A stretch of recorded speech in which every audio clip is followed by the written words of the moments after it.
बिस्मिल्लाहिर्रहमानिर्रहीम। Dear well wishers, Shefar Rahman आपके सामने आज कुछ आपसे अहम नकात पे डिस्कशन करनी है। सबसे पहले तो कांग्रेचुलेशन हो कि तहसीलदार के उम्मीदवार इंशाल्लाह संडे को पेपर देने जाएंगे। अब कोई ऐसी रुकावट नहीं आएगी। तो आप पे कि कड़ा वक्त गुजरा है, तारीखें बदलती रही हैं और लीक पेपर का इशू भी आपके साथ ही बना। गो के आपका कोई कसूर नहीं था, चंद लोगों का कसूर था जिसमें आपको भुगतना पड़ा। तो अब आप तैयारी के साथ जाइए, कॉम्प्रीहेंशन को ध्यान से देखिएगा। ये कुछ सिंपल कॉम्प्रीहेंशन नहीं होगा। इसमें मैं आपको कुछ पॉइंट्स बताऊंगा कि इन पे गौर व फिक्र कीजिएगा। एक तो कॉम्प्रीहेंशन में मेन आइडिया आपने देखना है, फिर आपने कंक्लूडिंग सेंटेंसेस वो देखने हैं। इसके अलावा आपने ये देखना है कि इसमें से कौन सी स्पेसिफिक इंफॉर्मेशन है, इस पे नज़र रखनी है और फैक्ट्स और ओपिनियन पे नज़र रखनी है। इसके अलावा जो कुछ टेक्निक्स हैं उन पे नज़र रखिएगा। टेक्निक्स में स्किमिंग, स्कैनिंग, ये सब कुछ आ जाएगा। इसके अलावा SQ3R जो है वो टेक्निक आ जाएगी, SPRE टेक्निक आ जाएगी। तो इनको आपने देखना है। इन पे मैं इंशाल्लाह कल एक वीडियो बनाऊंगा और आपको बेहतर तौर पे समझाने की कोशिश करूंगा। इसके अलावा जो आपकी कंपोजिशन का हिस्सा है उसमें मेन आपके जो पार्ट्स ऑफ स्पीच हैं उसको अच्छी तरह देखें और पार्ट्स ऑफ स्पीच में जो एरर्स हैं उनकी तरफ नज़र रखनी है आपने। तो यूँ आपकी तैयारी बेहतर हो जाएगी। अब दूसरी अहम पॉइंट जो है वो फिजिक्स और केमिस्ट्री के हवाले से है। तो लेटेस्ट अपडेट मैंने कल जो हासिल की है, मेरे स्टूडेंट्स अल्हम्दुलिल्लाह हाई कोर्ट में वकील हैं, तो मैंने सैयद अली ज़ेब के ज़िम्मे ये काम लगाया था। तो उन्होंने जाके कोर्ट से पता किया है, तो आपका जो फैसला है उसका स्टेटस ये लगा हुआ है कि वेटिंग फॉर डिसीजन। तो अब डिसीजन होना है, उसमें ये नहीं कहीं लिखा हुआ कि अभी कोई और बहस होगी। तो इंशाल्लाह ये डिसीजन आज भी हो सकता है, कल भी हो सकता है। जैसे ही होगा मैं आपको इंशाल्लाह इन्फॉर्म करूंगा। तो इसके अलावा ये तहसीलदार का भी मामला हो जाएगा। इसके बाद नायब तहसीलदार का है, लेकिन मुझे लगता है कि SI की जो सीट्स हैं वो पहले आ जाएंगी। तो SI की जो सीट्स हैं इनके बारे में मैंने बताया कि कंप्यूटर आपको अच्छी तरह से करना होगा, आपको GK अच्छी तरह से करना चाहिए और इंग्लिश। ये तीन चीज़ें हैं जिनका 100 मार्क्स का होगा। इनमें से GK शायद 40 का होगा, इंग्लिश 30 का और कंप्यूटर भी 30 का। इसके बाद जो अहम बातें आ जाती हैं कि आप कुछ तो इंसाफ आफ्टरनून स्कूलों में 8000 के करीब आई हुई हैं वैकेंसीज, उधर ज़रूर जाएं, ट्राई करें अभी, क्योंकि अभी प्रॉपर सीट्स नहीं आपको मिल रही। तो थोड़ा सा अच्छा वक्त आपका गुजर जाएगा। इसके अलावा जो CTI हैं वो इंशाल्लाह इसी महीने भर्ती होना शुरू हो जाएंगे, तो उनकी तरफ भी तवज्जो दें। तो बाकी रह गया मामला एक तो एज रिलैक्सेशन का।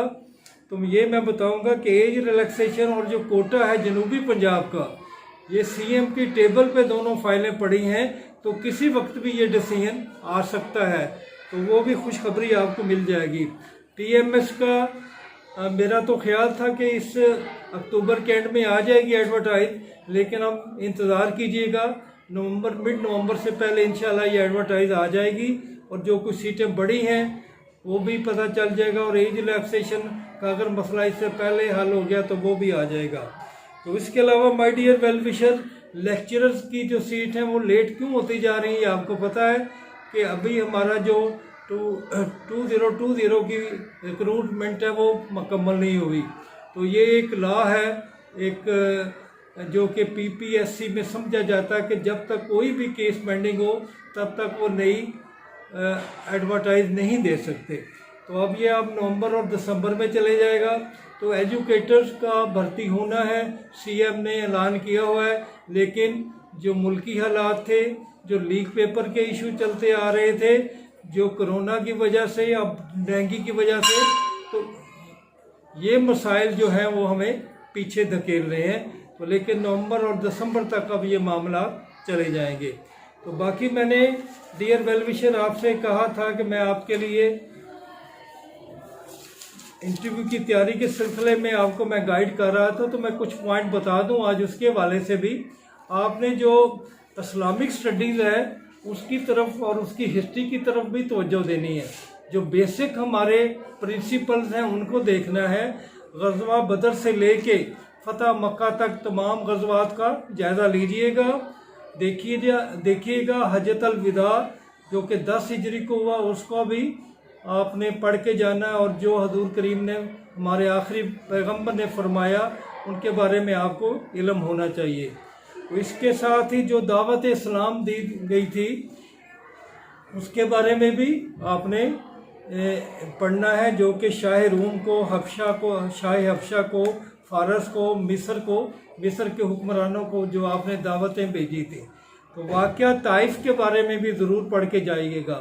बाकी जो हिस्सा है दूसरा जो कि मक्के में ज़्यादा जो सिलसिला रहा है, जिसमें 13 साल हजूर करीम ने वहाँ गुजारे, तो वहाँ कुछ जो अल्लाह ताला ने आयात भेजी उनमें ईमानियात का जिक्र है, उनके बारे में अरकान इस्लाम के जिक्र है, उनके बारे में पढ़ के जाइएगा। ईमान मुफस्सल के बारे में, इज्तिहाद और फ़िक़्ह के बारे में पढ़ के जाइएगा। गारे हरा और गारे सौर की भी बड़ी अहमियत है, उसे देखें। और कुरान पाक में जितनी सूरतें हैं वो 114 है, आपको पता है, जिनमें से मक्की 86 हैं और जो मदनी है वो 28 हैं। इनके मौज़ूआत को भी देख के जाइएगा। इसके अलावा जो मक्का में शैब अबी तालिब का वाक़या हुआ जिसमें 3 साल आप घाटी पे रहे, उसको भी देख के जाइएगा।